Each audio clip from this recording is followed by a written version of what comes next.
இன்னைக்கு lunch menu recipe பார்க்க போறீங்க. இன்னைக்கு சோயா பிரிஞ்சும் பன்னீர் டிக்காவும் செய்ய போறோம். வாங்க எப்படி செய்யறதுன்னு பார்க்கலாம். சோயாவை முதல்ல வேக வைக்கணும். சுடு தண்ணியில் போட்டு நல்லா வேக வச்சு மஞ்சள் போட்டு வேக வச்சு வச்சிருக்கேன். வாங்க பிரிஞ்சு செய்யறத பார்க்கலாம். இல்லை டபரா வச்சுக்கலாம். காராமணி சுண்டல் செய்ய போகிறோம். சின்ன காராமணி தான் ஃபஸ்ட்டாக வாங்கியிருக்கேன். எப்படி இருக்குன்னு பார்க்கலாம். சாப்பிட்டு பார்க்கலாம். செஞ்சுட்டு இப்போ வேக வச்சுக்கலாம். தண்ணி ஊற்றி வேக வச்சு எண்ணெய் ஊற்றிக்கலாம். பட்டை லவங்கம் ஏலக்காய்லாம் போட்டுக்கலாம். பிரிஞ்சி இலை வெங்காயம் போட்டு வதக்கணும். வெங்காயம் பச்சை மிளகாய் பட்டை லவங்கம் பொரிஞ்ச உடனே வெங்காயம் பச்சை மிளகாய் போட்டு நல்லா வதக்கணும்.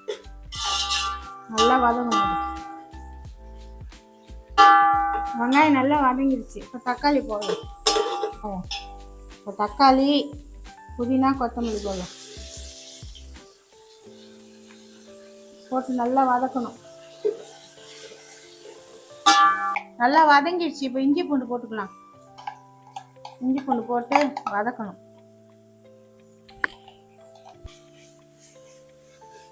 வச்சுருக்கோம்ல அது போட்டுடலாம். சோயா போட்டு நல்லா வதக்கணும். தனியாத்தூளுக்கு 1/2 ஸ்பூன், வெறும் மிளகாத்தூள் 3/4 ஸ்பூன், கரம் மசாலா கொஞ்சம்,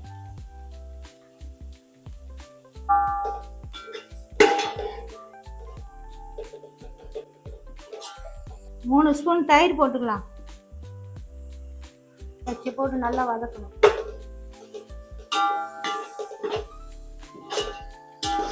ஒரு ஸ்பூன் உப்பு போடலாம்.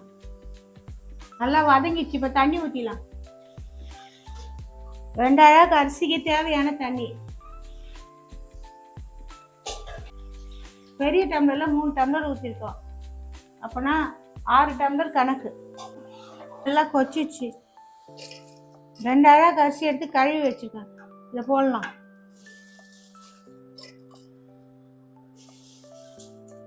மேலே எலுமிச்சை பழம் ஜூஸ் ஊற்றிக்கலாம். கொஞ்சம் ஒரு அரை பழம் நல்லா கலந்து விட்டுட்டு வேகட்டும். வெந்தோடனே பார்க்கலாம். பன்னீர் டிக்கா எப்படி செய்யலான்னு பார்க்கலாம். பன்னீர் டிக்காக்கு இப்படி தான் காய் அரியணும். இதுதான் வெங்காயமும் கொடை மிளகா பன்னீர் இதான் ஸ்லீவாக கட்டமாக அரிஞ்சிக்கணும். அரிஞ்சின்னு பன்னீர் டிக்கா செய்யலாம். வாங்க. அது தேவையான பொருள்: இஞ்சி பூண்டு பேஸ்ட்டு, தயிர் 2 ஸ்பூன், தனியாத்தூள் 1/2 ஸ்பூன், காஷ்மீர் மிளகாத்தூள் 3/4 ஸ்பூன், உப்பு தேவையான அளவு, லெமன் ஜூஸ் கொஞ்சம் ஊற்றிக்கலாம். போட்டு கலக்கணும்.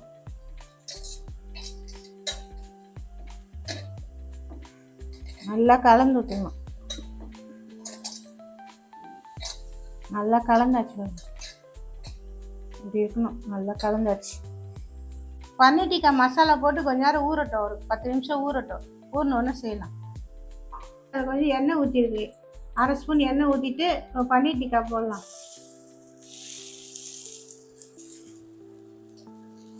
வெங்காயம், பன்னீர், கொடை மிளகா, பன்னீர் டிக்கா. தண்ணி கொஞ்சம் சுண்டிடுச்சு. இப்போ மூடி டம் போட்டு வச்சுக்கலாம். மூடிடு. திருப்பி போட்டுக்கிட்டே இருக்கணும். அப்போதான் எல்லா இடத்துலையும் வேகும். நல்லா செவக்கும். நல்லா வறுபட்டுச்சு. எடுத்துடலாம். நல்லா வறுத்தாச்சு. பன்னீர் டிக்கா ரெடி ஆயிடுச்சு. வாங்க வெந்துச்சான்னு பார்க்கலாம்.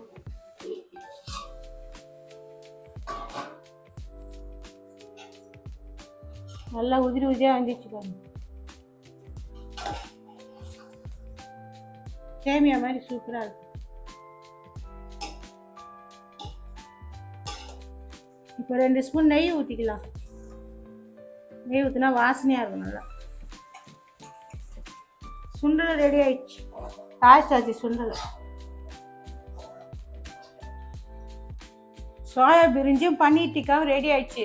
இந்த ரெசிபி நீங்களும் செஞ்சு பார்த்துட்டு கமெண்ட் பண்ணுங்கள்.